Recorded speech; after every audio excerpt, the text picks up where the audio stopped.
Alright guys, Mark here. Just before we start today's episode, we reminder that we are now on Patreon. For as little as £3 a month, you can sign up and get access to an extra episode every 2 weeks, as well as exclusive footage from our live shows, the one we've done at the Stand back in December, and the recent one we've done at the Glee Club in Glasgow, which includes some backstage footage as well. We do have a couple of live shows coming up at the Fringe. We will be doing Some Laugh Live twice during the Edinburgh Festival, and if you want first dibs on tickets, the only way to get those is to sign up to the Patreon, and the previous live shows have sold out very quickly, so if you want to come and see us do Some Laugh Live at the Fringe, best way to get tickets and ensure you get there is to sign up to the Patreon. Speaking of the Fringe, myself, Stuart and Steve are all doing our individual stand-up shows throughout August at the Edinburgh Festival, tickets of which are in the description. And if you want to come and see us over the summer, prepare for the Fringe. We've all got work in progress shows on sale at the moment, including places like Glasgow, London for the guys. Myself and Steve are doing Newcastle and various other places, including Aberdeen for myself in July as well. So if you want to see us over the summer or indeed at the Edinburgh Festival, check us out there. But aside from that, guys, enjoy today's episode. Welcome to the Some Laugh Podcast. It could be like, oh, that was some laugh, or there was just some laughs. Some laughs. Well, no promising all laugh. No, there's going to be some. It's some laugh. I mean, yeah, then my flight. I mean, I left that too close for comfort, really. Did you just fly up yesterday? Yeah. But then straight from the airport to the gig. Didn't have time. Anyway, fuck it, done now. I liked seeing you cut about with your little suitcase though, and your little cap on. You're like a boy on holiday. Marching across the park to the wrong curry house. Yeah, we had a classic sitcom situation last night. So what is that? What is that Mother India one? So there's one called Mother India at the Lansdowne, which is a hotel. It's just off Great Western Road. Aye. To be fair to me, I booked that because it's extremely close to the Stand. Yeah. And when I told you I'd booked it, you sent me, you replied with this isn't a gotcha on the podcast, but just the emoji of the dart hitting the bullseye. Like, perfect. It's nearby. It's a good time. Yeah, I was like, well, you must know then. I'm marching across that park in like 40-degree heat. And why the fuck has he booked this? Curry house is fucking miles away from where I am. How's he expecting me to finish my show at 6 and get over there? Oh, right. He meant the one next door to the venue. Fuck's sake, man. Anyway. Could have went to the Shish Mahal. That's literally you can see door. it from the Stand. It's on where the roundabout is. Where apparently chicken tikka masala was invented. Apparently. Yeah, well, yeah, apparently. Do they have a plaque? No, but there is a plaque on that road at the Arlington that says that they've got the real Stone of Destiny, which is a whole other story. They've got it. I've drank in that pub. I've not seen it. Is it? It's just at the back. It's just like a stone, and they say that because the story is that when they returned it they stole it from Westminster, and then wherever it is now, they said when they gave it back, they gave a fake one, and they put the real one in the Arlington bar, and they just got it. I hope that's true. Well, is it just out? Yeah, it's just like there's like a seat you can sit next to it. It's like, you know how like sometimes there's a fireplace or something in a pub. It's just that, but it's the Stone of Destiny. They've got it lit up. They've got it on a wee chain like those bank pens. Where's that? On Woodlands Road. Just up for 2 the minutes Stand. from the Stand. Yeah, Oh, I'll have to look at Go that there next time. next time. Yeah, Yeah. I've got to have a look at that. a lot of history in that road, you know. Yes, a lot's happened around it. Yeah, one end you've got the masala, the other end you've got something else. Another Less thing. important. Yeah, a road that can do both. Yeah. Anyway, thanks for joining us, John. Thanks for being here. Thanks for having me. How are you feeling?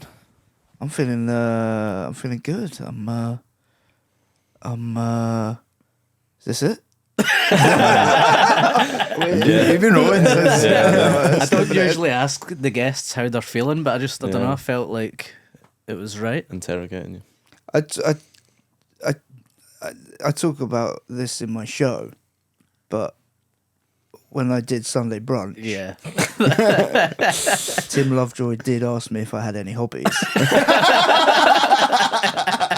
I was going to open We with should that, have but I didn't started want to with that, yeah. spoil the the show. Well, it's not. I mean, I'm not. It's not even a bit because it happened. The reason why he did it is because the actress I was sat next to had a hobby, and she was an incredible, I think, skater. Right. So they showed a clip of her. They had a clip lined up to show her skating, and she was incredible. But his way in, instead of just going to her, "Do you have any hobbies?" And she goes, "Yeah, I do. I skate." And then he goes, "Let's have a clip." He goes with via me, and I don't have. Knowing full well there's no clip of you. Well,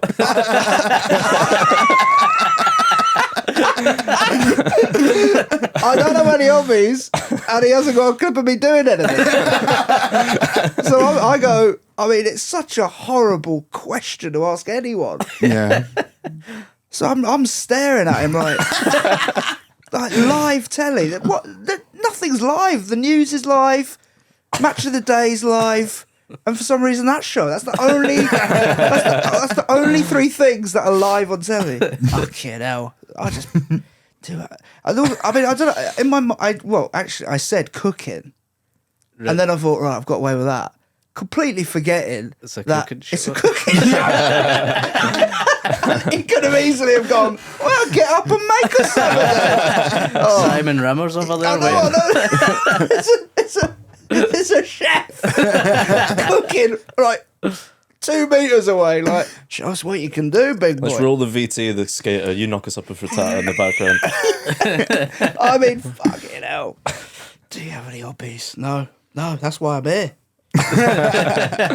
I've ignored hobbies my whole life to work on one thing, which is the reason why I'm sat on this show. Have you got any hobbies, Joy? I feel like that as well when like production companies or whatever ask you, "Oh, what's your hobbies and stuff?" So we can try and pitch that as a show. I'm like, I don't have any.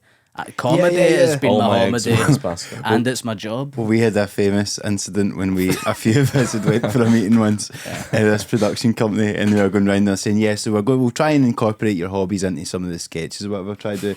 And so we were going round, and I was like, I guess like football, and I'm interested, body, blah blah. Ross goes like, CMB's like, wrestling and this and that. It goes to Steve, who panics instantly. Doesn't have any like, hobbies. What is your hobbies? And the thing he said was Greek mythology.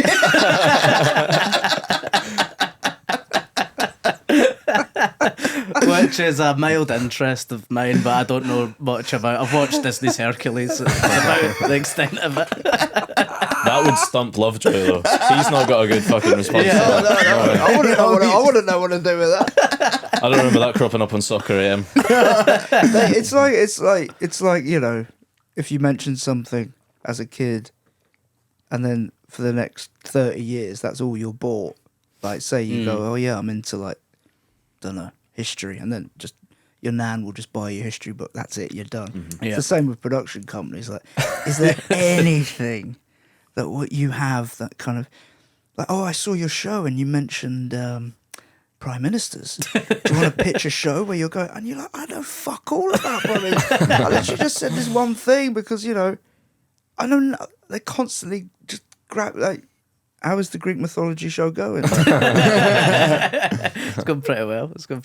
Now, and then the same production company, they'd latched onto that. I used to work in the co-op, so they said, "How about we get all your old co-op colleagues?" Oh my god! And we'll go and work in different co-ops around the country. That's fucking insane. And I said, "No, that's what? That's There's not literally no idea there.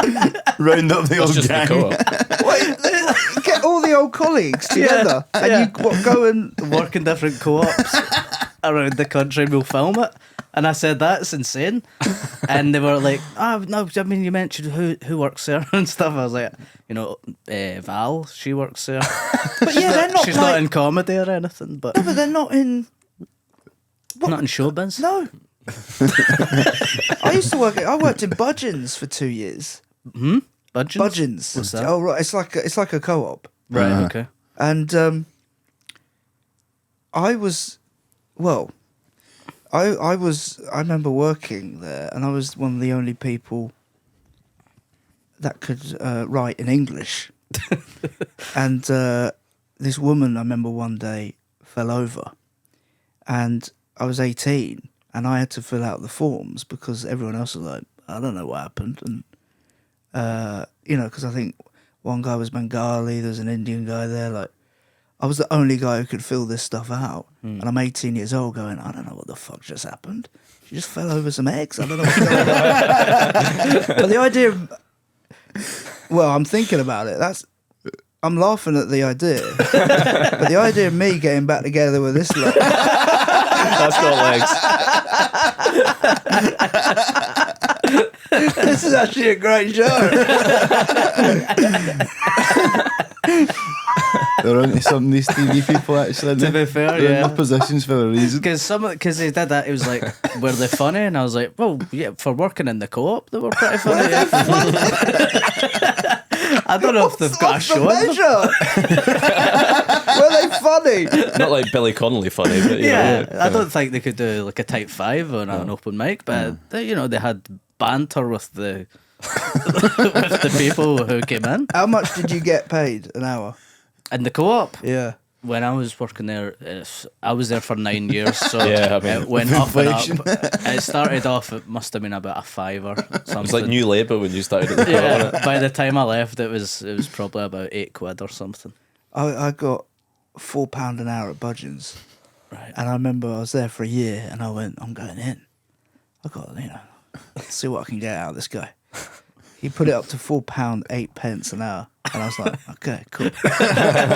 Walked out of there like, done it, deal. It worked out because I was doing weekends while at school.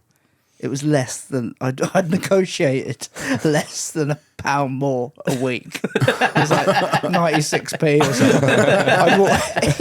something. Peter Rose, that was my boss. He must have laughed his head off as I'm walking out. Like, I've just given that guy 96p more a week. He's acting like. But you asked for a rise, did you? Did you? I wouldn't have ever. Quite ballsy for No, a it is kid. ballsy. I reckon my mum, she got me that job. She just kept going in and annoying him. Just go and give my son a job, give him a weekend job. She probably, looking back, she probably forced me to get that pay rise. That £8. Quite a scary woman, to be honest. You asked that guy for more money. £4 an hour. Fuck me. But what year was this? £4 an hour? 2003. That's crazy, isn't it? World Cup final. The Rugby World Cup final. Johnny Wilkinson winning it. I'm stood in Budgeons at the till. I don't see it. I still think about that. Completely empty shop. Magic FM playing. Did they not even play it over the radio? Honestly, I just remember it being dead and me going, everyone's watching that. And then I remember it just bang, loads of people coming in because it had just finished. God almighty, why did I go? I'm 16. Why am I just going, nah, I'm not coming in. World Cup final, see you later. God almighty. I just stood there. My fucking Budgeons t-shirt. Name badge. Christ. Thinking, can I nick lottery scratch cards without anyone knowing? Did you ever do it? I done it once. I think I did do it once, yeah. Yeah, I never won anything. Imagine you nicked one. Like, you just went, fuck it. And you won it. And you won like £1 million. How do you do it? What do? Do you put it through the till? You put the quid Yeah, in yeah, afterwards yeah. and just... Going back to your boss, like, do you know what? Forget about the pay rise, actually. keep it at £4. I need to cash this in.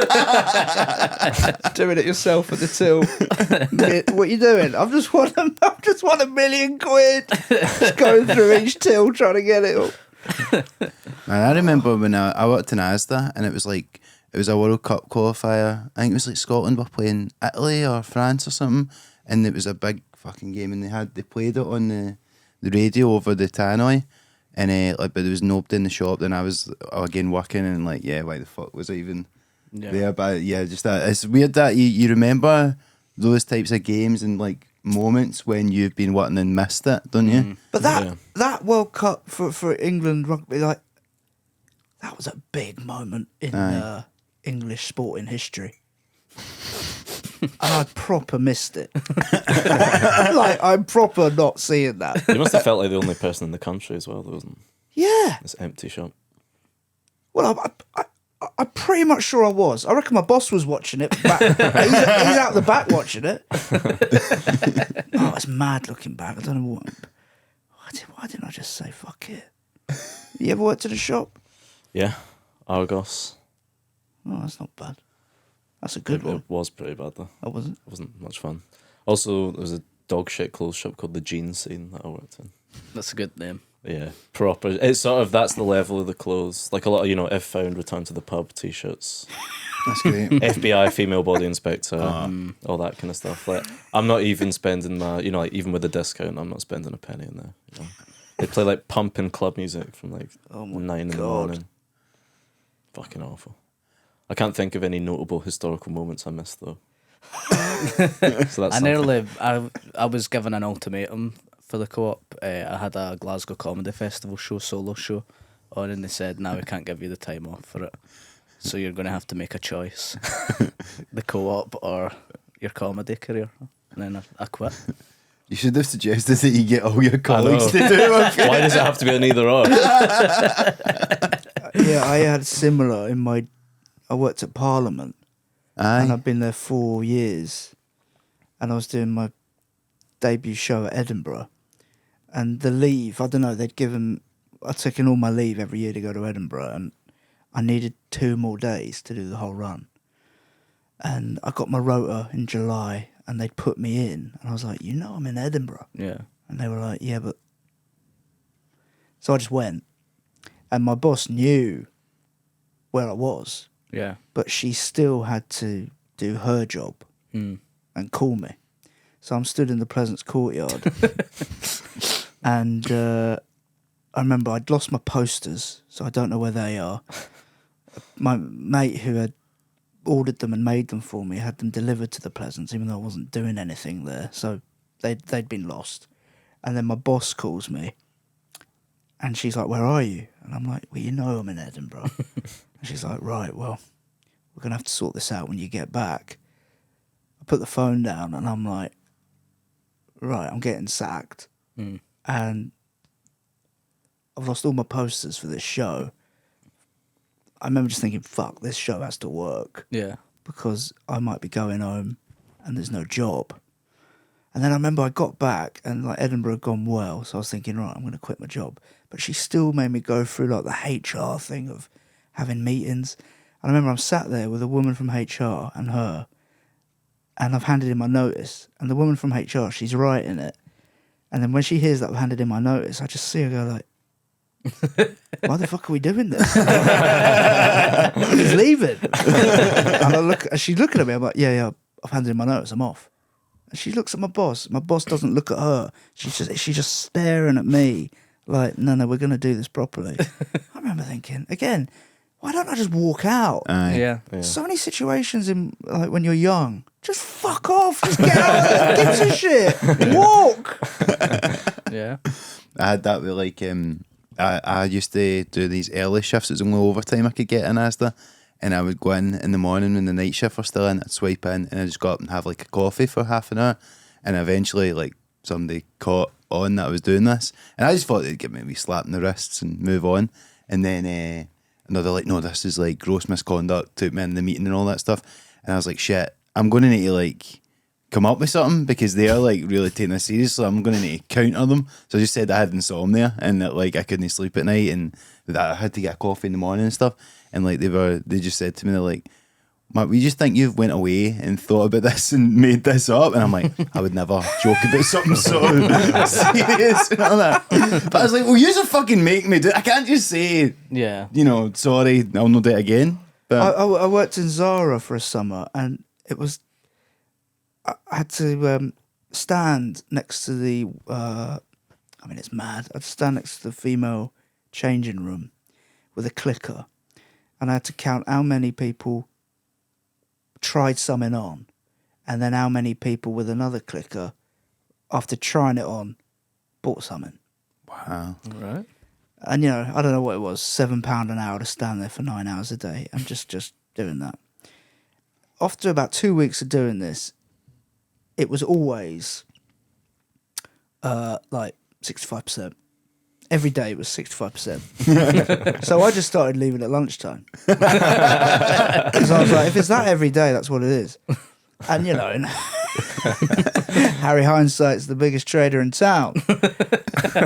In hindsight, I should have maybe realised people notice if you just leave. If you're doing half days and you're handing in your form going, yeah, I've been here all day. Oh my God, the balls. I remember that manager went, you're not here. You are not here when we close. You go home at lunch. And I'm there going, nah. Lies, I'm here. I'm Can here. hear Like, the Pleasance courtyard in the background. you're in Edinburgh. The laughter for the stage. Oh my God. I must have driven her mad because I was proper gaslighting her. She's like, you're not here. I'm like, yes, I am. I'm stood over there. You can't see me. I used to work with a guy actually in Asda as well, and he was absolutely massive. I think he was like at uni or something. But he was like a big MMA fighter, and he was fucking ripped and just huge. And he would just fuck off and go he would go swimming and stuff during the shift and come back. And none of the managers ever said anything because they were all scared of him. So, do you know what? That is absolutely. You either got to be like that, like massive, dangerous, or really old. People just let you off. That's it. I worked with a guy at Parliament, and I this was when I'd left, and he go, I'm walking around like Covent Garden, and he cycle passes me. He's like, "You all right, John?" And I'm looking at him. I'm like, "You all right, Pat?" And I'm like, he's got his uniform on, and he's got the radio blaring, and I'm like, he's in Covent Garden. He's half hour away, but he's just gone. Yeah, fuck it. Like, I'll go for a bike ride. And he was so funny, man. I loved him dearly, but because he wasn't that old, but he was one of these people that you felt like he lived in his own time zone. Yeah. And bosses do not know what to do with that. Because how do you sack these people? For what? Like, if they get their foot in the door and they've got the job, that's it. They're in. You can't sack them. Like, what, for being useless? No, they're quite good at their job. He was just like this, yeah, like almost this Zelig figure where he just did whatever the hell he wanted to do. And you were like, yeah, I guess we got to let him do it. Like, can't sack him. That's funny, man. Especially in these big places like Westminster or Big Asda. Big Asda, you know. People don't really know. People don't really notice when you're not there. Like my co-op was quite Big small. Asda. Big Asda. It's In the the same pocket as of Big Asda. it's the same as Westminster. Yeah, it's like if you're in a small place like the Co-op or Holyrood, for Yeah, example.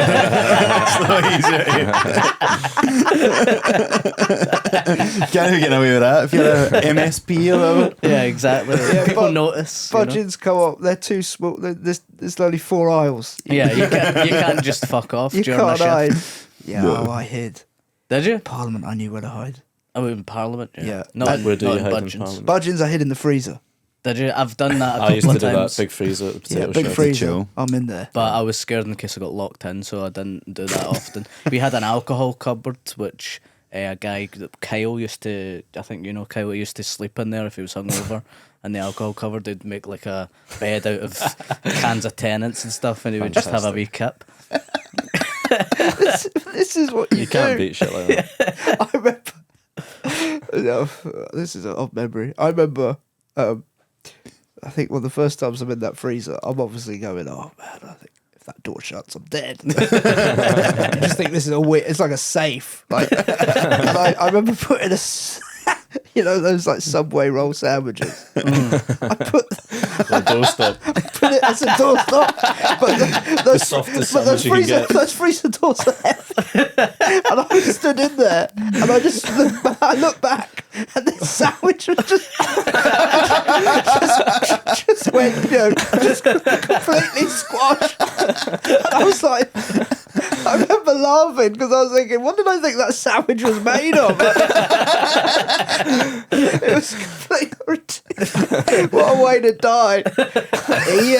He tried to hold a freezer door open with a Subway roll. Bang. Oh yeah, God, I always thought, yeah, man, like they'll open it and find you like Jack Nicholson in The Shining, like frozen to death. Like you'd have It's to a be, perfect you'd have place to for when you're hungover, though. Yeah, oh, it's lovely. That little fan. Yes. Beautiful. Have you ever went in drunk? To work. Yeah, like not just hungover, like not just drunk. like Yeah. freshly drunk. Yes, yeah. Yeah, But same. I was at an age where you can get away with it. Yeah, I could same. like now. That would be a problem. Now there are big issues. Back then you're like, yeah, this is mad. Yeah. What happened when you done it? I was went to 12-hour Tuesdays at Strathclyde Union straight after uni, and I was working at 5, so I had like 6 pints, and then went and done a 4-hour shift. And fuck it, I'm a lightweight as well, so I was steaming. I was absolutely out my tits. I worked at the Science Museum, and God, this is an odd thing to explain. They spent £2 million making a complete, proper replica house of Wallace and Gromit's house. So I work in there for 9 months, and In the house? in the house. It's like a house. They built a house in the Science Museum, and it was their house. Right. Wallace and Gromit's For house. some reason, I thought it was made of cheese. In my head, The moon is made of cheese. The moon's made of cheese, but the house is not. No, the house ain't made The of house cheese. is a house. It's made of bricks and stuff. Do you know, it's just a normal house, and they say Wallace and Gromit lives there. They do the most outlandish things inside the house, but the house itself. Yeah, is the house normal. is fine. Yeah. The house was built, good intentions, maybe a nice family. Who knows? Last thing not this they're weird expecting guy. is these pair. Yeah. Springboards on the seats and all that. The neighbours watching them move in. God, who the fuck are these two? Unpacking the porridge gun. I've never seen a driveway do that. I reckon that gnome's watching me. I don't know. There's something about that gnome. He's Oh yeah. And anyway, I just came in hungover. The kitchen, it had like I don't know. It was like about the whole reason why they built this was to sell. It sounds mad, but it was about intellectual property. The idea Wallace is an inventor, so if you got an idea, kids, get it legally stamped and it's yours. Get the kids into patents. They early. paid for it anyway. So there was a lot of brands kind of like going, and in the kitchen cupboards was actual I don't know, like cornflakes, Jacob's crackers, whatever. And I'm stood there, I'm so hungover, like problem hungover, and I'm looking at all this food. I'm like, I think there's real food in there. So I've got this little key and I'm opening up the cupboards and there's like biscuits and crackers. I'm like, there's actual food in it. And I just start eating the exhibition. Families coming in. It's a bloke just eating crackers out of opening. Like, imagine in a museum just seeing someone who works there just opening up a glass case, eating what's inside. You'd be like, what the fuck is that? It's like Trigger Happy TV or something. And waking up in Tracy Emin's bed or some shit like that. Yeah, just like getting involved with it. Oh my god! Just as well, it wasn't made of cheese. I remember someone telling me to eat crackers. That would help with the hangover. Dry though, very dry. Very dry. I know. Imagine bringing your kids to this nice thing, and there's a guy just like dry with crackers, like, steaming, like woo, yeah, Wallace and Gromit. Oh my god, that was I mean, it was 2008, so it was just before the financial crash, and that feels like a very opulent time. Like, yeah, let's spend £2 million building a house. I thought you meant your recklessness in eating the crackers was like symbolic of the excess of the bankers. If anything, that was, that would have been a smart move after the financial crash to, look for crackers anywhere you could find them, I suppose. Yeah, raid museums for all they've got. A £2 million Wallace and Gromit house as a sign of, the hubris that led to the financial crash. Oh, Icarus. That was, that wouldn't have had a good fucking mortgage rating, would it? No, there's the triple lock thing. Yeah, this is in central London as well, this house. Yeah, South Kensington. Bloody hell. Posh. Expensive, yeah. John, you mentioned a couple of times about working in Parliament. Were you were a tour guide there, were you? Is that right? Yeah. In Parliament. What was 4 that? or 5 years, yeah. What was it like doing we that? got a tour of We Parliament. did actually, yeah. Not by John. Not by you, but What, down in London? yeah. Who took your one? The Like big one? Spencer Jones or someone? Yeah, it's a rite of passage for Muppets. What? When was that? 2019, I think, maybe, innit? 2019. My girlfriend works for an MP, and her friend worked down in Westminster, so she just took us a wee tour. Just it wasn't an official thing. She just showed They us just about. took you around it. Yeah, Ed Miliband nodded at me. yeah. I always remember that. We went through the wee secret, passage to Under the road, Westminster Yeah. train subway station, Yeah. tube station, whatever the fuck you call it down there. I don't know. Yeah, the tube. Yeah, the tube. tube. Yeah. Yeah, it was Yeah, good. yeah. It's funny though, like you kind of when you work, like when you're seeing like Ed Miliband and you're thinking, oh yeah, like it sounds silly to say, but oh yeah, they work there, Aye. and they're all walking around in there. Yeah. That's what they do. That's their office, and that's the hard thing actually about working there is that it is an office, it's a working building, but you're also showing the public round. Yeah. So people, there's a bit of a friction there with the people that are just working there, and then you're stood there with 30 like 7-year-olds going, look at what he's doing, and they're looking at you like, will you please fuck off? Why are you here? You're like, no, I got to teach them about democracy. Not now, mate. I've got my job on the line here. So there was a lot of that going on, but Did you ever overhear any kind of, Mad shit. the skullduggery and the yeah. it's funny, like they're like when you read about like these cloisters and these conversations that happen in dark corners and small rooms with leather seats and tea rooms, and it is that. But it's funny when you work there, like how I remember having a tour of Oxford University, and the ceilings are the same, Aye. and the chairs are the same, and obviously they've got the debating hall in Oxford, and if you come from Eton, the reason why they feel so comfortable in these places is it's like imagine if your primary school was exactly the same as your university and your job. Of course, you'd run around being like, I love it. Yeah. Like, this is exactly how I remember it. And you'll feel like you own it. You know how you have a nostalgia for maybe your primary school, maybe? Yeah. But like your assembly hall, and you go, oh, those were some lovely days. Well, imagine you still work there, but you also had the most powerful job in the country. Like, you understand when you see these buildings, how they shape how people see power and all that.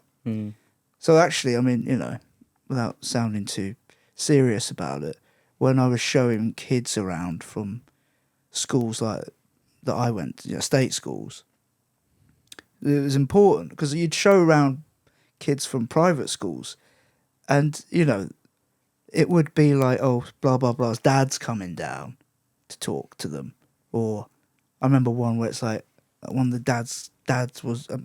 kids' dad was a lord, and it'd be like, oh, where does Henry's dad stand?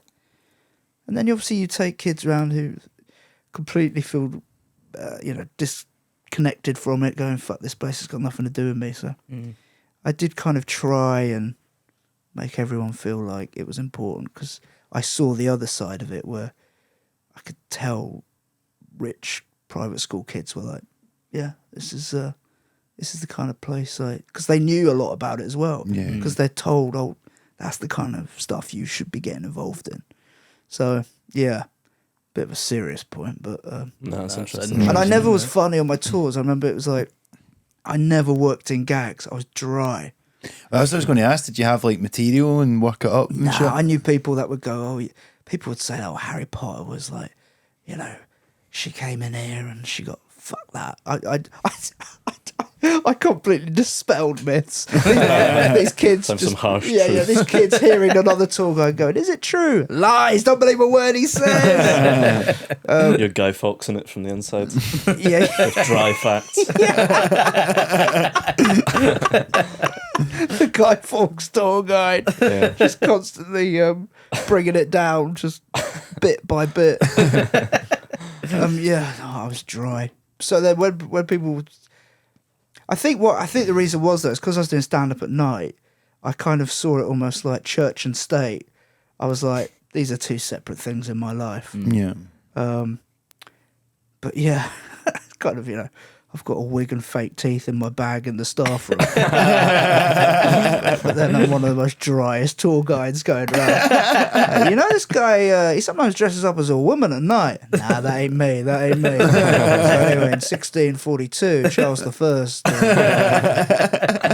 Yeah, gosh. So that overlapped with the tours and then stand up. How long were you working as a tour guide?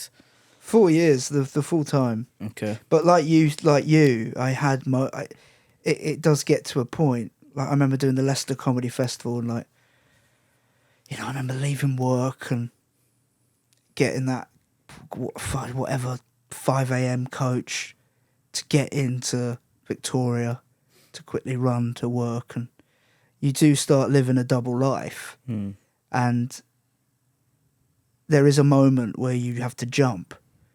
And that was, for me, that was when I won the Newcomer Award, and you got $5,000. And I remember just going, if I don't jump now, when would I do that? Yeah.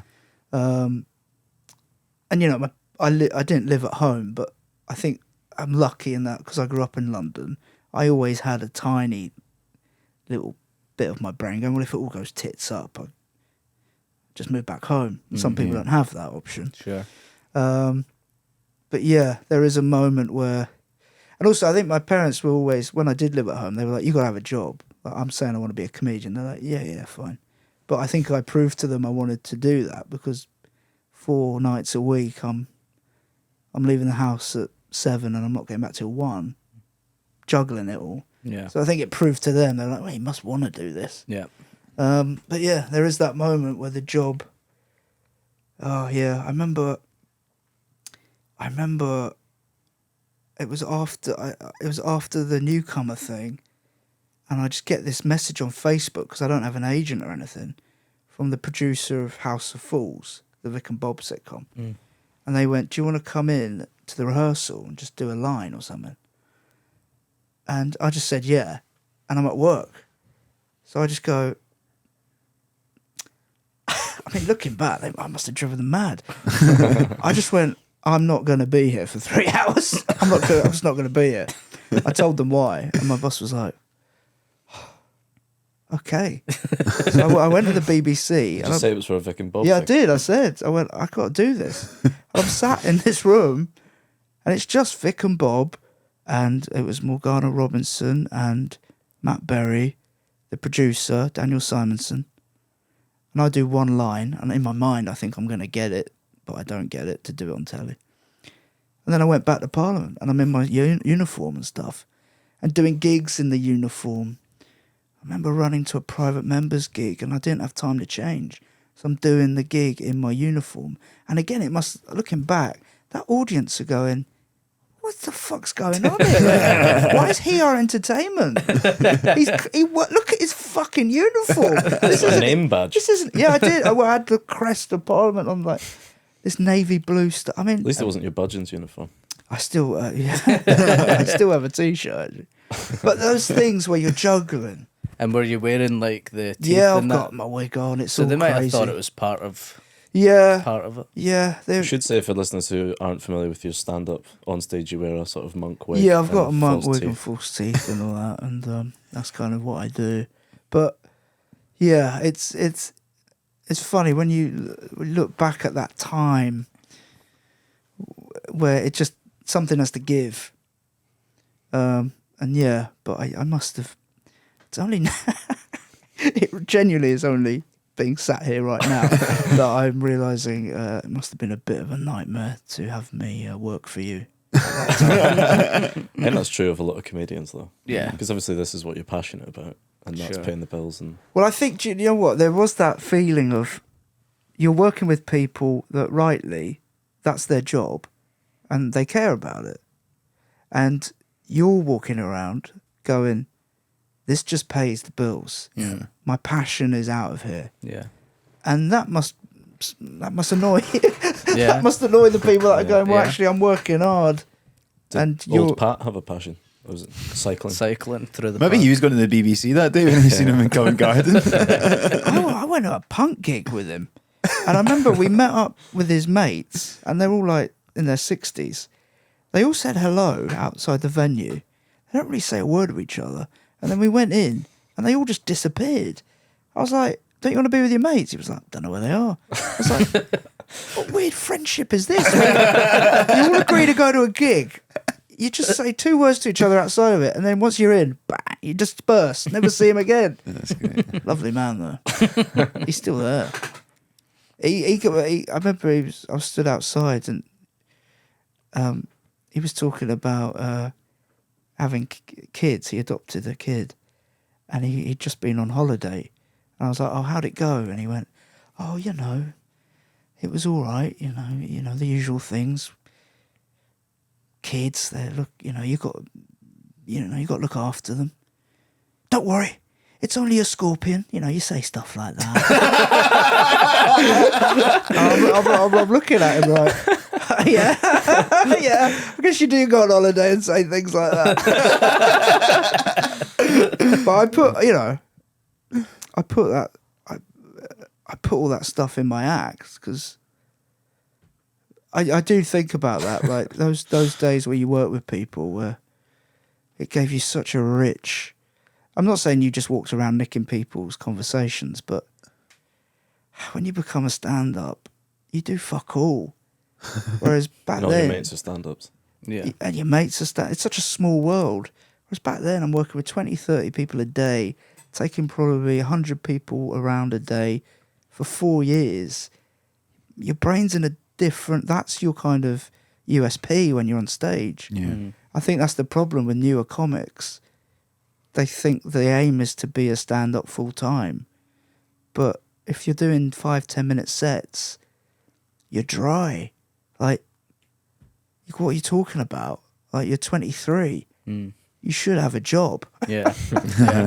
You don't have anything to talk about. Yeah. Yeah. So I think, like, my stand-up only became my job when I started doing hours. And I was saying this to you last night, but Harry Hindsight's the biggest trader in town. I look back and I'm Do you want great. to tell people who you plagiarised that phrase off of? On TalkSport, Simon Jordan. Because you're not meeting people anymore, you need to listen to Simon TalkSport. Jordan. I don't listen to TalkSport anymore. Did my head in for a year. No, Simon Jordan always says, Harry Hindsight's the biggest trader in town. Do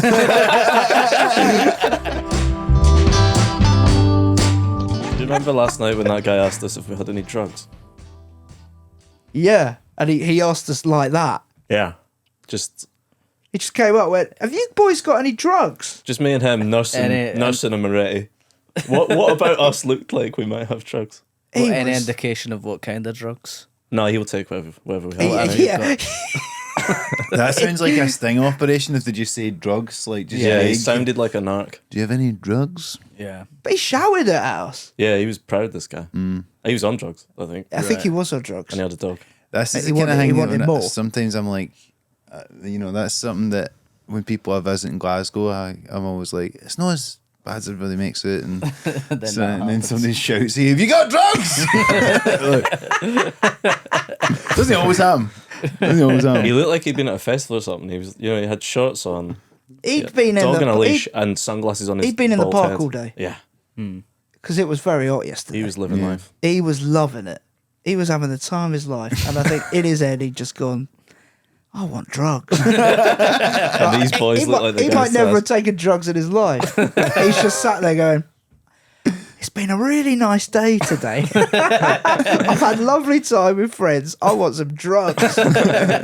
These two, do you have drugs? You seem like you're a couple of boys. We just sat there, sipping lager like Nah, mate. So we probably should talk about the work that you do now, I suppose, your stage career. You're on Yes. tour at the minute. I'm You're, on tour. I'm on tour till November. And I'm at the Edinburgh Fringe for 12 days. Yeah, it's going well. I was in Glasgow last night. I'm in Newcastle this evening at the Stand. Mm. You know, you know when you're gigging about and you play, you know, people will be like, oh, where have you enjoyed playing? And the places that I've enjoyed, where you go, wow, those were good gigs, it's because the venues are good. Like, the show's the same. Yeah. The show will work anywhere. But the ones that really hit, it's because the venues are set up proper. Yeah. And it just, as you tour about, you are like, God, it's not hard. And so many places make it so hard for you. And you're like, Yeah. fuck me. Like, you know when you walk into a room and you're like, oh, here we go. Like, you know the show's good. You could do a great show. But you open that door and go, nah. It ain't going to work in this is it. a 3-star It's room not, max. It ain't going to work in it. But you talk in the show about having done Taskmaster and worrying that maybe a more mainstream audience have come along and maybe don't Yeah. know some of your on stage stuff. Yeah. Have you found that has been a problem, or is that just something? That No, you're it has. seeing? It hasn't. No, it has. It hasn't been a problem. Like it's been nice, to be honest. Like I feel. What's nice is there's a lot of people that haven't seen me before, so they're sat there going, hadn't heard of you until maybe 6 months ago, and so you know they bought a ticket and they're sat there, and you know I very quickly at the top kind of address that I'm obviously maybe not. I don't look what maybe they're expecting, but the way I see it is it feels like starting again slightly with a new audience. I tell myself before I go on, you know, there's a lot. I don't do a lot of social media. I haven't released a special or anything. I always see what sells me is that show. Mm. And there's say, I don't know, there's about however many people there yesterday. If 50% of them have never seen me before, then I need to smash it. I need to make sure they come back. So that drives me to do a good show. But to be honest, I think the great thing about a show like Taskmaster is that kind of the people that watch it are a really good audience. Yeah. Like they know their comedy. They kind of they're just a really nice audience. So Yeah. it's a room full of people where you think if I deliver, it's win-win here. Yeah. No, I haven't had anyone kind of be like, that ain't for me. Well, maybe. They haven't vocalised it. But no, I feel very fortunate to be like, it feels like slightly starting again, but I've got 10 years of experience now. Yeah. So, you know, the Glasgow Stand, that was my second tour show there this year. And, you know, it feels great there. Just when you're singing up there and it's hitting, there's nothing better really. But, you know, I've done a weekend there where I remember the Saturday night, I thought, I didn't even know this thing existed. I thought it was like out of cartoons, but I felt the cold bead of sweat go down my back. And I've only ever had that once in my life, and that was there. Really? Yeah. Just, So what happened? Was it right, I just complete death, like right? silence, complete What silence. slot were you on the bill? Middle. Oh, I fucked it. And what year was this roughly? About 5 years ago. Right. Okay. Aye. I think at the moment, it's a death every 3 years. Right. I'll take That's it. good that numbers. is. Good numbers, Is that yeah. all right? I'll shake your hand for that right now. I died on Thursday. Yeah. Was that the Fisherman Awards? The Fisherman's Ball. We're chatting about this. I The Fisherman's Ball? The Fisherman's Award. I probably won't want to like that keep you've made it this. into a bowl. Very grand. It's an elegant event. I probably won't keep this bit in, but actually they were saying to me that you were mentioning about Sunday Brunch and that. They said that a few years ago Simon Rimmer had actually hosted the Fisherman's Awards, and they said it was the worst death they've ever seen in their life. And then Getting heckled. You got any hobbies, Simon? and then I went on and I died, and they were like, it wasn't as bad as Rimmer. So I was like, I'll take that. That's what But we he call ain't a doing a rimmer. comedian. I know, but I know that's it. I didn't really get much out of it because he was not a comedian, so he was just talking about fish. He was He just wasn't trying like to talk cooking about up fish. there, like doing some like live food show kind of but he stuff. started talking to them about cooking fish because he thought that would win them on. That will get It's a them on bad side. gig when you think that's the exit route, isn't it? And I know what they'll like. The Yeah, do some organizer flash was fry like, stuff. no one wanted to talk about cooking fish because they catch fish. Husband's holiday. They catch fish. They catch fish. They don't want to cook it. That's where their apparently. interest ends in the fish, is catching it. They don't like fish. Apart from that, Christ. He's a lovely man, that guy. it seems nice. You know, they make stuff, the food, obviously, and then the idea is that the guests eat it, and Yeah. it is delicious. It's good stuff. And I said to him, I went, at the end, I was like, he made some chicken thing, and it was so nice. I was like, I'm going to go home and make that. And he was like, you should have told me. I'd have boxed some up for you. It's like visiting your nan. I was like, oh no, thanks, Simon. He went, oh, you should have. He was angry. He's like, you should have told me. We could have got some for you. We could have Tupperwared it up. I was like, this is the nicest thing anyone's ever done for me. Like, imagine going home with boxes of food, being like, fucking hell, look at this. I feed the family. He was so nice. He was, honestly, I remember him being so nice. I hate the idea that he didn't have a good gig at the Fisherman Award. Yeah, it's a it made shame. me Because I can sad. imagine he stood there and he's going, you know, wrap it in foil, put a bit of herbs in it. these bastards, hardened fishermen, sitting there going, this fucking twat. He knows nothing. But you know what? Imagine being a fisherman. Like, that job looks so hard, and then it must feel. Yeah, good luck balancing that with a stand-up career. No, but imagine, yeah. But diving out to sea. Where are you going? I got a gig. Got 20 at Glee. 40-metre wave coming towards you.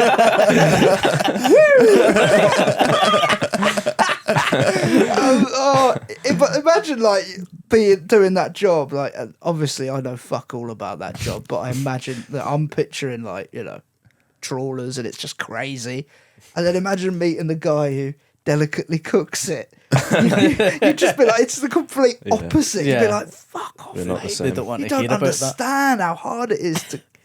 What, you're going to slice off that little bit of fish, are you? Try catching 5,000 of them bastards.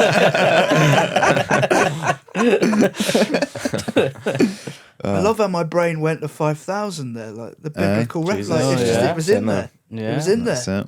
That's lovely. Because I just thought, why did I say 5,000? Jesus. Can't shake that stuff. You can.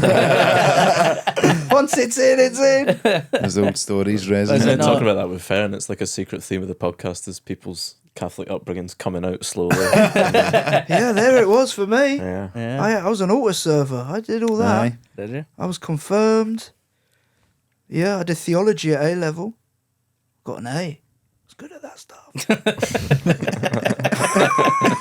Is it not? Is it feed the 5,000? But it was with how many fish? Or was it? It wasn't 5,000 fish. I Was was it? feeding the 5,000. And that was the whole point, is Yeah. that he didn't have. They didn't have footage. 5,000. That was the story. That was what was impressive. He fed 5,000 people with 5,000 fish.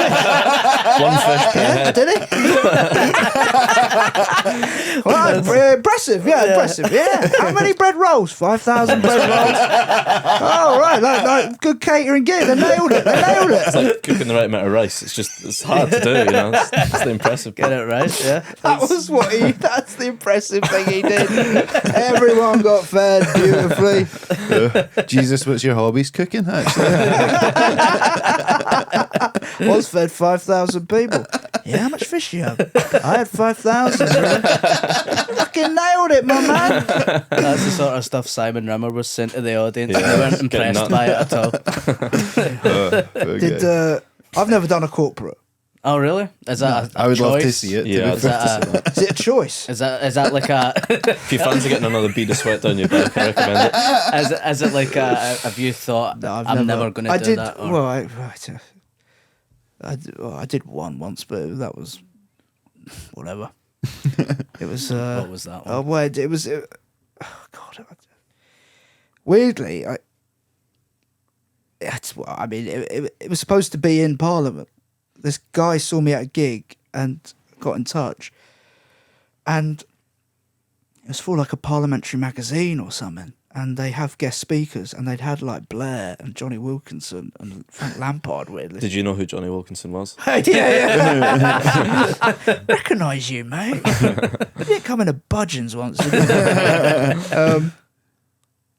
Yeah, man. So they wanted me to host this thing, and I was like, Christ, like, look at the guests they get. I was like, who the fuck am I going to be introducing? And it was supposed to be in Parliament. Then, because of a vote or something and security, it got moved to like Mansion House, which is in Bank in London. I mean, it's insane, this place. I had to introduce Andrew Neil and Eric Pickles. two 5,000 fish for those boys. Well, they're two big units of the one of the Tory party and the other of the Spectator, and he is quite Tory. And it was to, I think, 1,000 small business owners.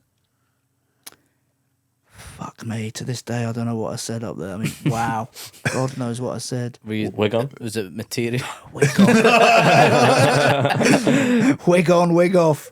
Wig off. Yes. That's at home. That's not even in the pocket.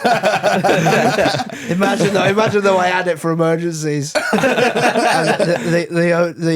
the guy who's booked me is watching me. He's like, no, don't do it. Don't fuck me. Don't do it. Don't put it on. Oh no. Oh boy. Did you have to do material and then I don't bring know what on I people? did. I think I.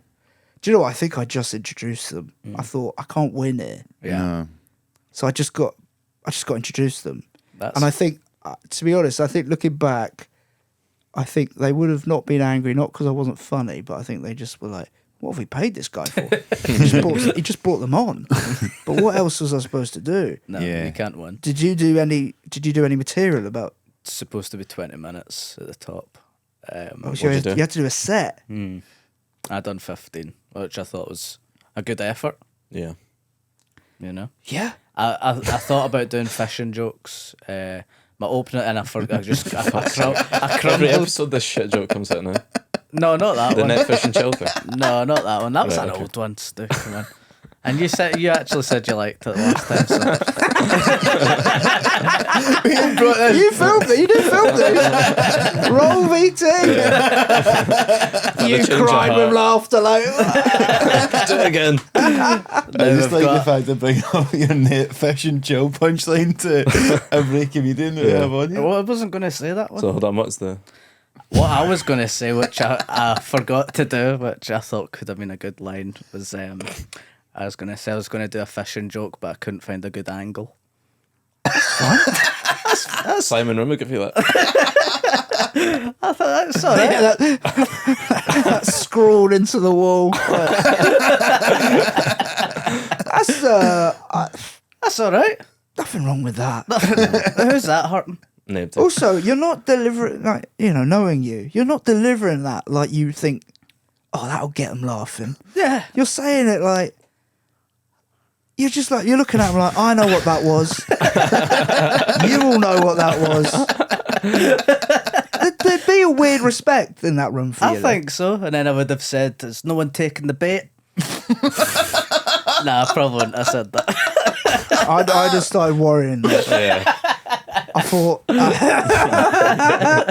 imagine you had just 10 in a row like that.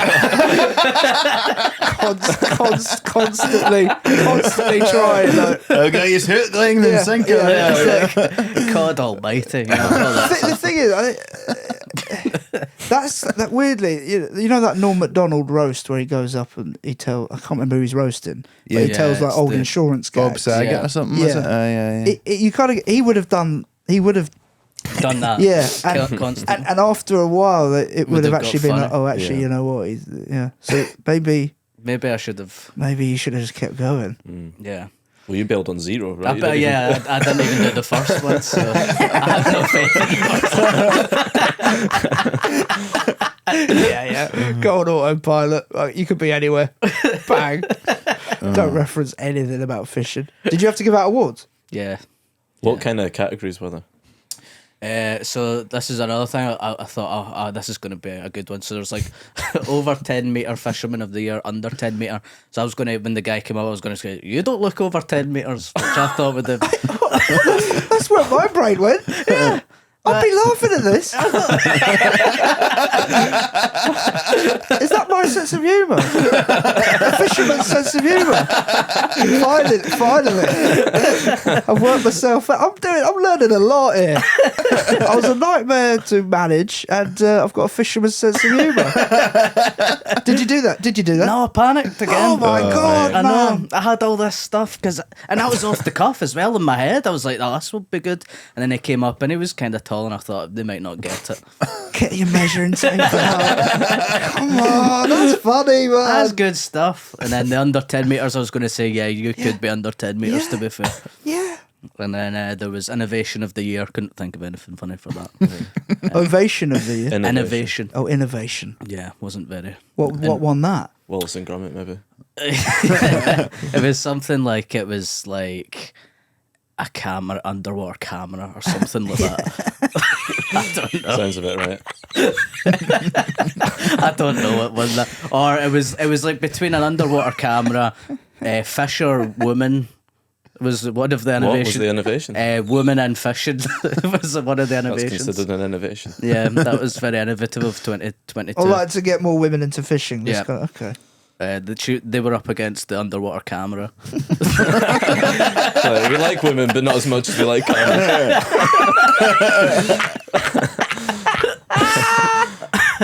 And then something about teaching people about the over 10-meter category or something like that. It was like, Right, so it was like also like schemes that have got fishing out there Sure. to the wider public. Yeah, But yeah. they went for the camera. I think they went for the camera. I They think. like the camera. Yeah, education. I don't know. More women doing it. That camera's pretty cool. Really. You can see the fish. This is what I enjoy about this podcast, right? We have got a double Edinburgh Award winner sitting in our midst, and we spent 15 minutes talking about Steve hosting the fucking fishing club. That's the stuff. But that's the stuff. I know. You know, be laughing when Steve wins the Perrier next year for his fishing show. Just a full show about fish.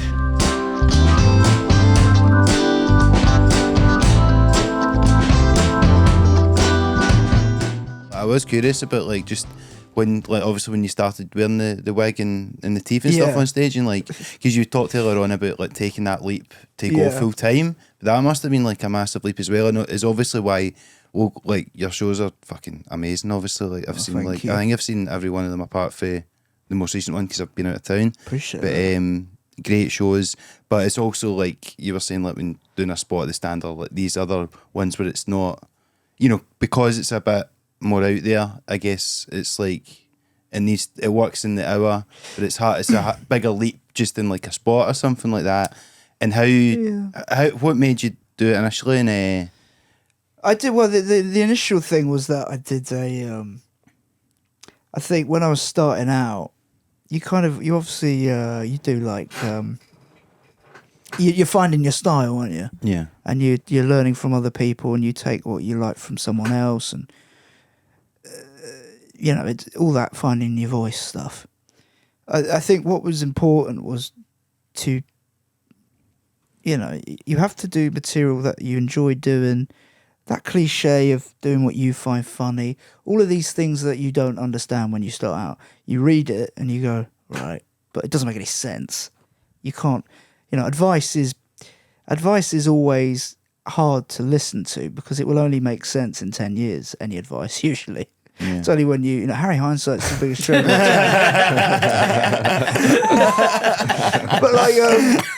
But I did a big thing was I 2012 I'd done like the Pleasance Reserves showcase. yeah, And like I was doing the material at the time was about how, and it was just me doing stand up, and it was like me being on the Titanic, and just like what happened, and me kind of running around and funny things happening. And I remember one of the bits was like I can't really remember if. I think one of the bits is like I'm sat doing a crossword in the toilet on the Titanic, and you know, then obviously what happens.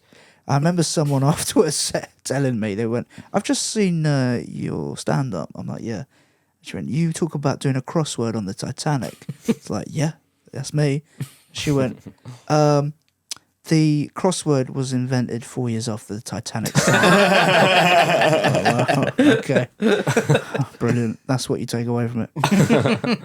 Anyway, so I remember there was a fundraiser for, I think it was Great Ormond Street Hospital, which some mates put on, and I was doing a bit on that, and it was a Robin Williams themed fundraiser, so everyone had to do a film of Robin Williams, and I did Mrs. Doubtfire, and so I had to wear these false teeth, as Mrs. Doubtfire does in the film, and in that moment, I just remember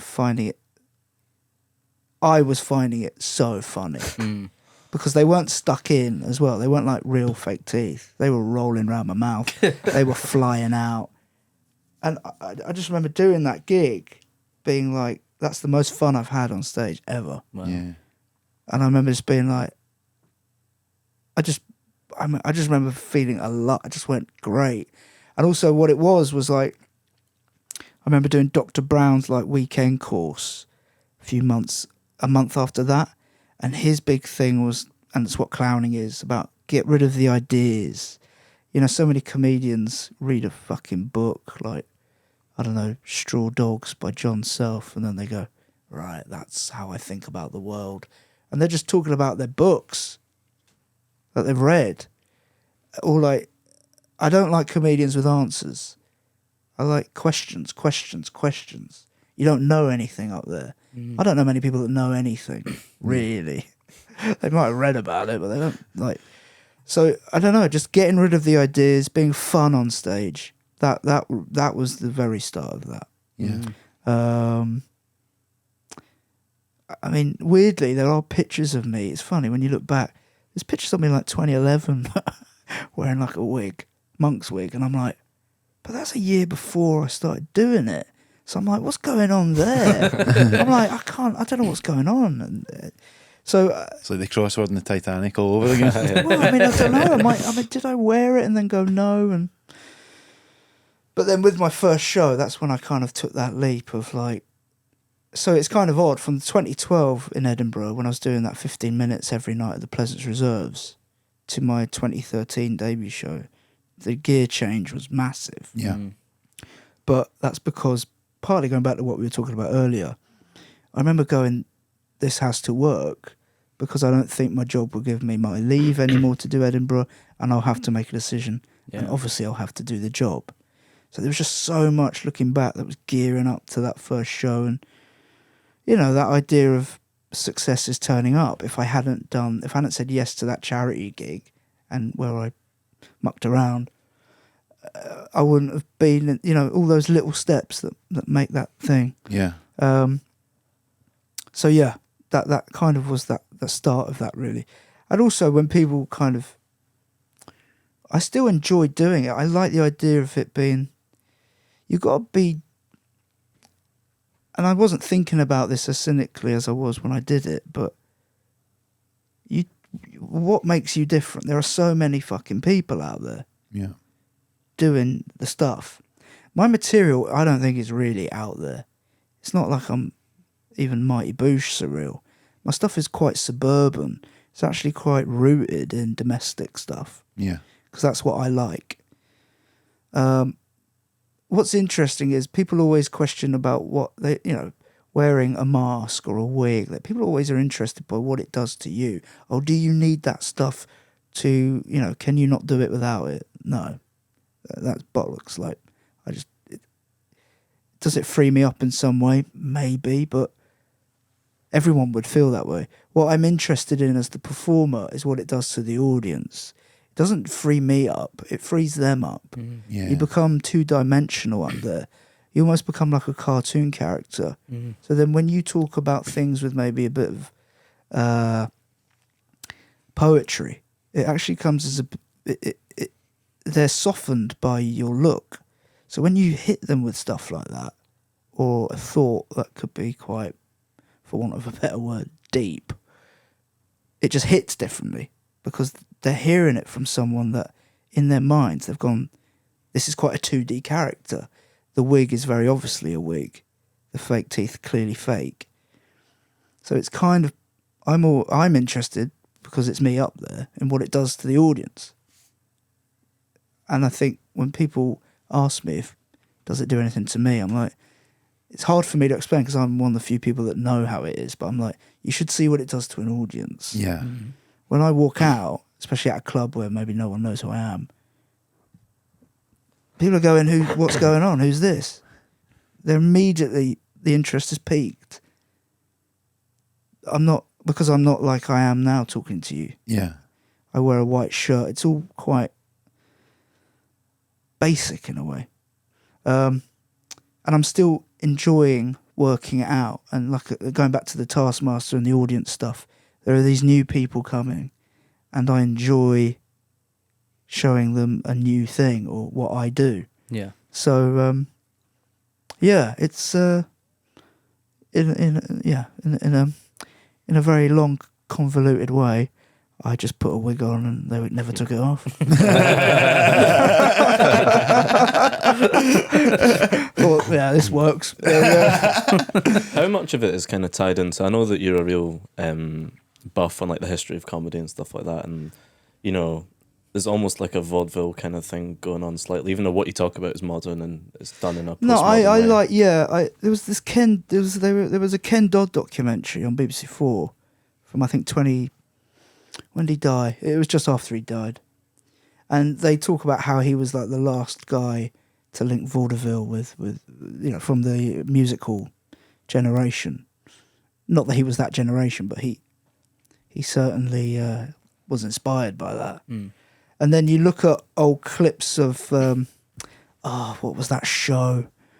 It's like, I don't know if you've seen it. It was from the 70s, BBC show, but it was vaudeville stuff. They filmed it at Leeds City Varieties, and everyone's dressed up like Edwardians, and the acts are doing the Edwardian turns. And Ken Dodd did a lot of that, and it's all on YouTube. Anyway, I think it's a British sense of humour, I think. That's what I like about it. It's kind of, I think you got to know your history.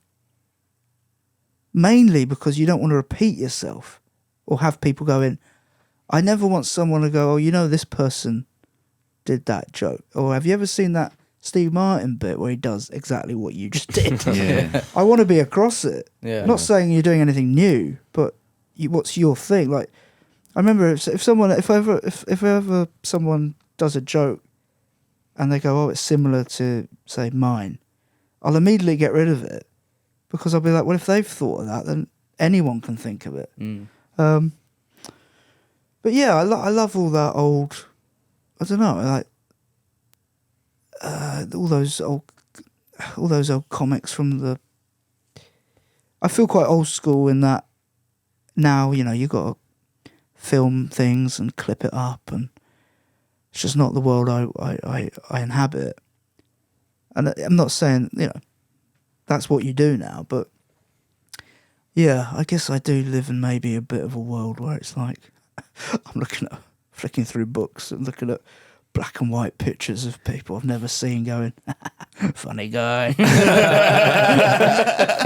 look at these funny people. I mean, they all must have been absolutely dreadful. 1920s comedy must have been fucking crap. But I'm there going, yeah, I'll get that framed. Lovely, lovely. Just all white men, just fucking awful. But I don't know.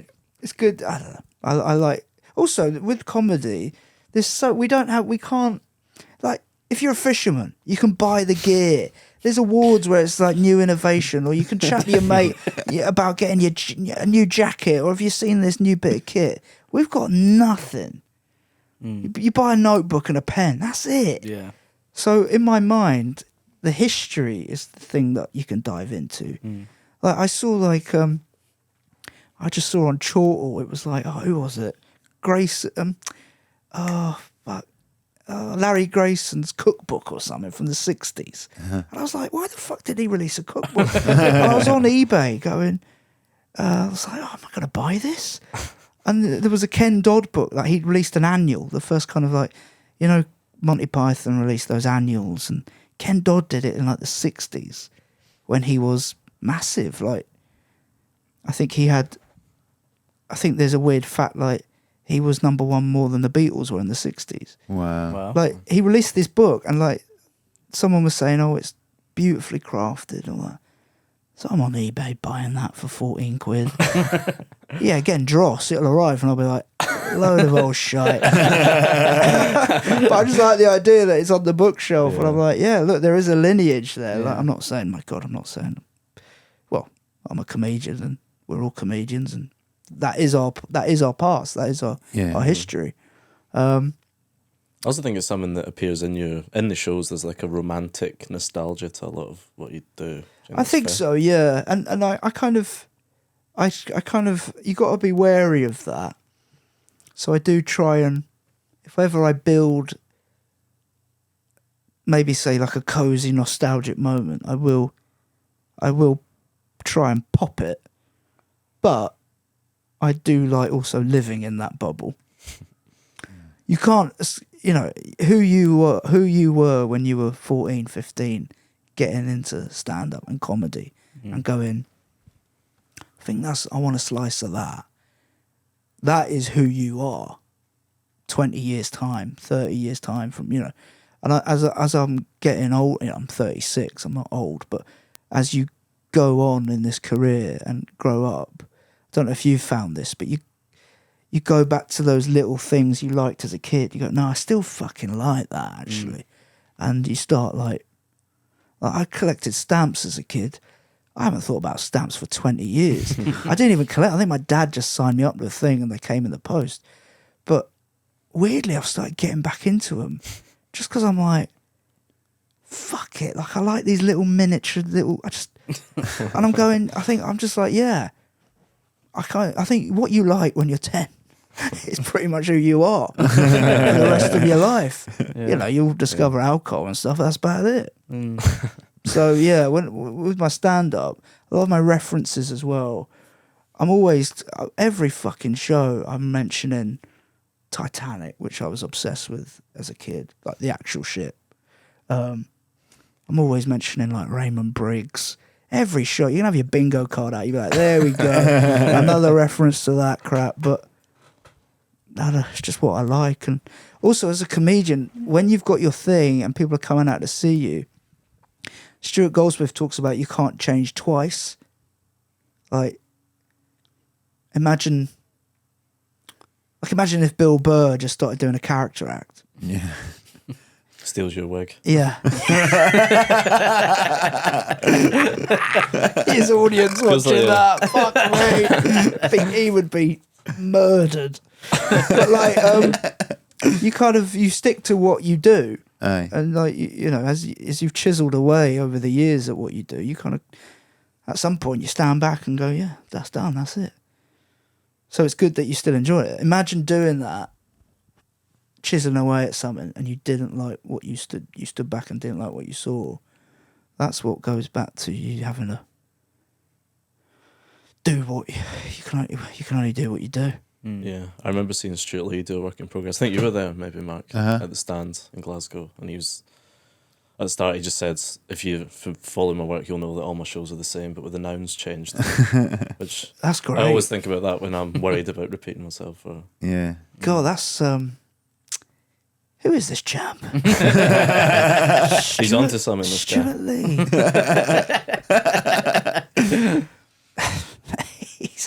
He is absolutely bang on the money. Yeah. Think about all the people you like. Their shows are the same. Yeah, but that's what you want to see. What a scam stand-up is! So we'll cut this bit out. New special every year. Do you fuck? That's good. But it's about that. I think people. But what is interesting about that is people. The reason why they go back and see the same performers, or why you like who you like, is not because of the material. It's because of the feeling. It's about what you feel when you're sat there, and how you feel when you leave, and how you feel when someone brings them up. You go, I love her, I love him, great act, whatever. Because of what you feel.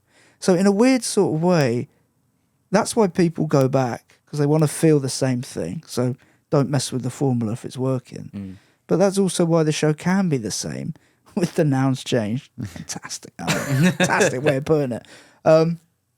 Because it doesn't really matter what you're saying, because it's what people need to, it's what people feel that they like. Yeah. So if they're hearing the same words, they're like, don't give a shit. Or, oh yeah, they've changed that up, but the rhythm's the same. Like that's, I want to be here with you in the room. I remember someone saying about when you what you want to, like in Edinburgh, say, you want to be an act who people want to spend an hour in your company. And there isn't anything there about material, but have the funniest joke, or be crazy, or you've got to have a great entrance, or, they just want to spend an hour in your company. Yeah. That's what you got to build. Yeah. And, it's for all of the complications, it can and does boil down to, I think, that.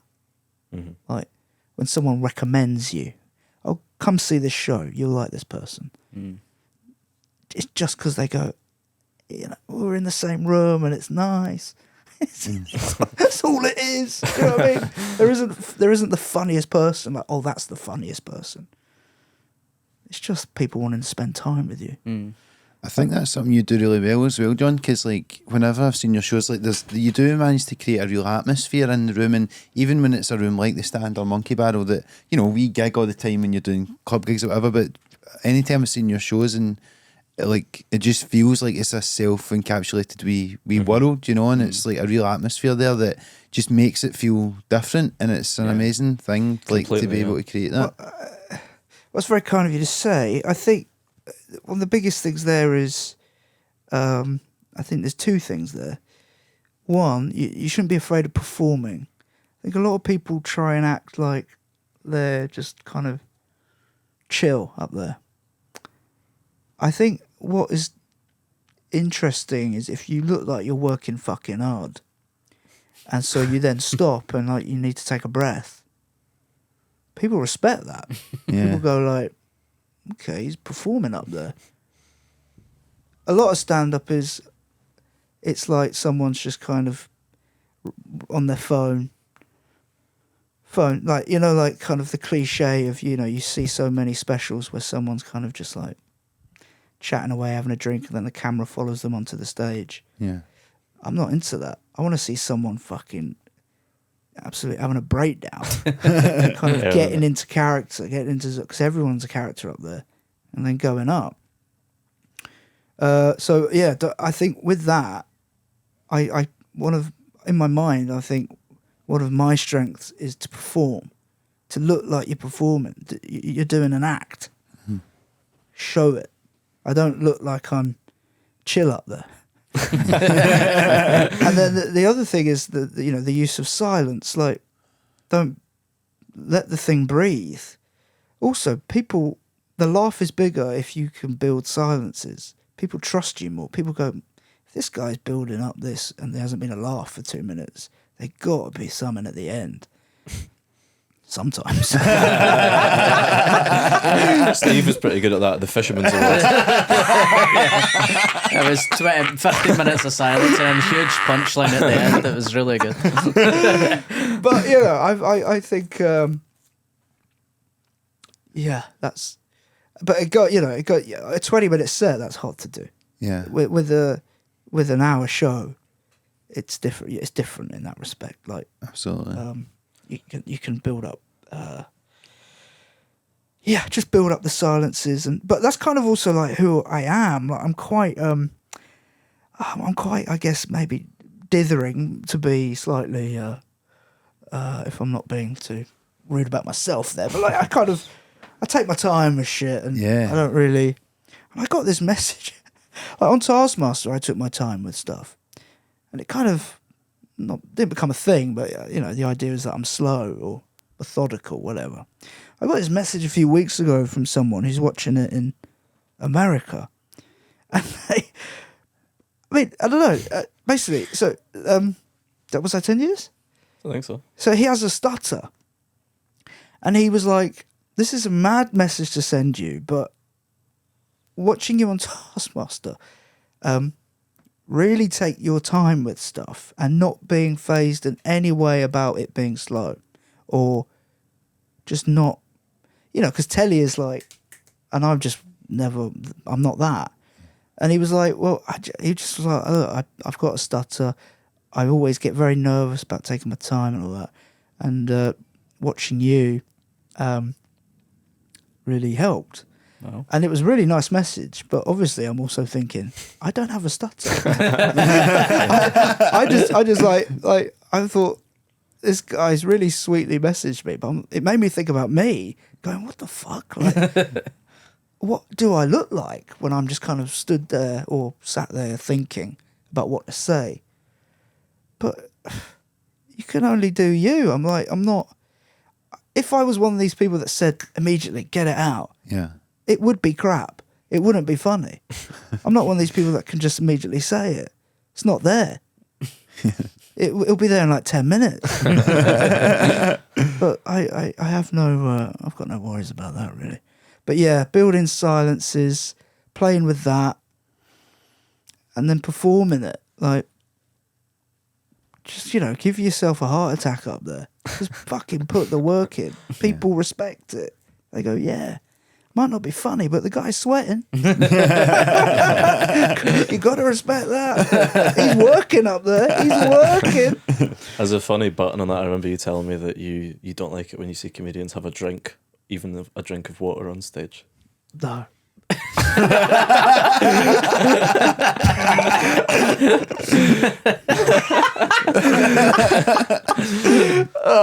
Yeah. I don't like it. Little glass of water there.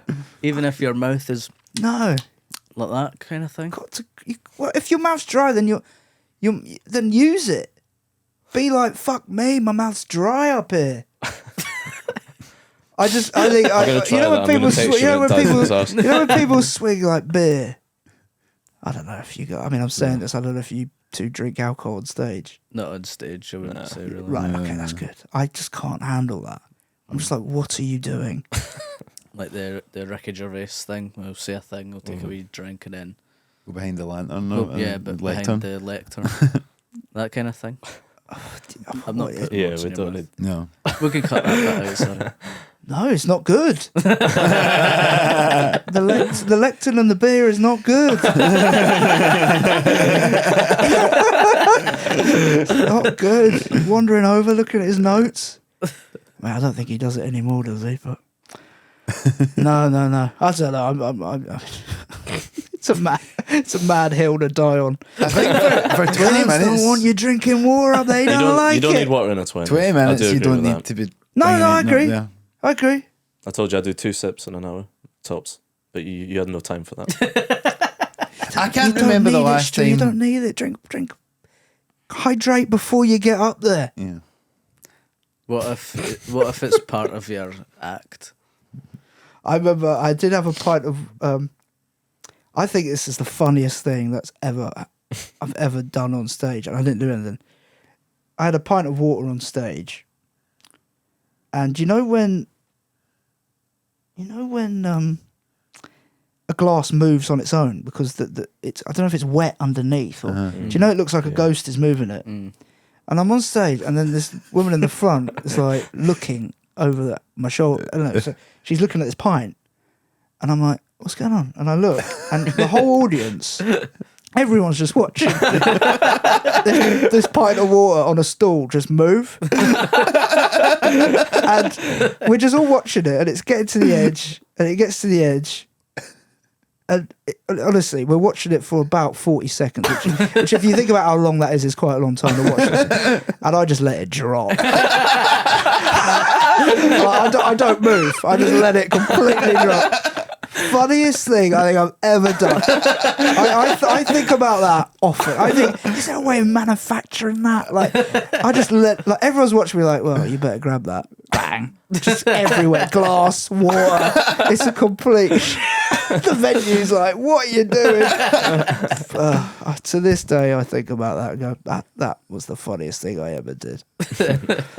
me and Pat did a gig once where we had a guy on. And by the way, this is presumably Pat Cahill, the Pat comedian, Cahill. not old Pat from No, the not Patrick. No. I'd love to do a gig with him. We had there's a chap called Bert Satsumo. It's like this old boy who basically just comes to all our gigs, and he used to be an open micer, early 2000s. He's like 70 something, and we just gave him a gig. So he bought this. His act was that he bought this thing that held his pint. Like, it clipped onto the mic stand to hold his pint. So he comes on stage and he clips that in, and then he puts his pint in. So I'm like looking at him like, okay. And then, Regretting the booking instantly.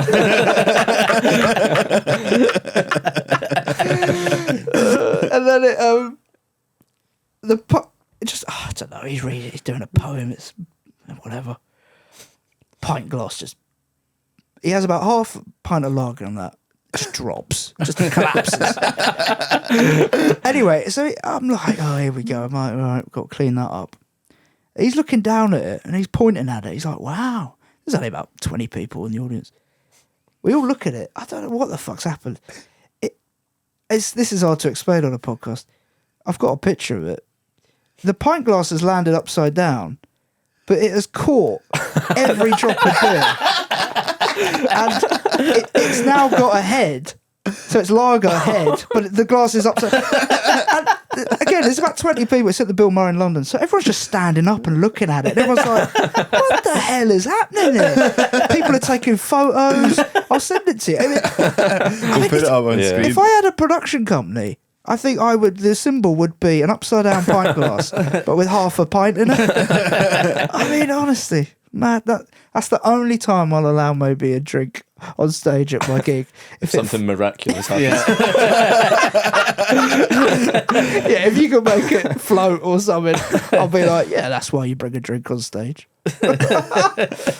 We should probably wrap up. Yeah, man. Because I wanted to drive you to Absolutely. the train station. Thanks so much for your time, John. Thank you very That much. was a great well, image to end on as well. Yeah, no, thanks for having me. But Is there anything you want to plug? it's just I'm touring till November, and yeah, Edinburgh Fringe, Monkey Barrel 3, August What time are you on that? 2 to 13, 4:15 in the afternoon. Lovely. But yeah, And yeah, we've all said we're big fans, but yeah, if you've never had the chance to see John Kearns live to an hour, Absolutely. please do. treat yourself, because it is one of the best ways you can spend an hour. thank you, Absolutely. boys. Yeah. 100%. Thanks for having me.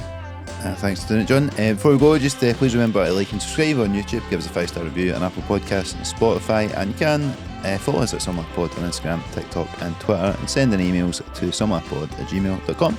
But thanks a lot for tuning in, guys, and we'll speak to you soon. Cheers. Cheers. Cheers, Thank John. you very much.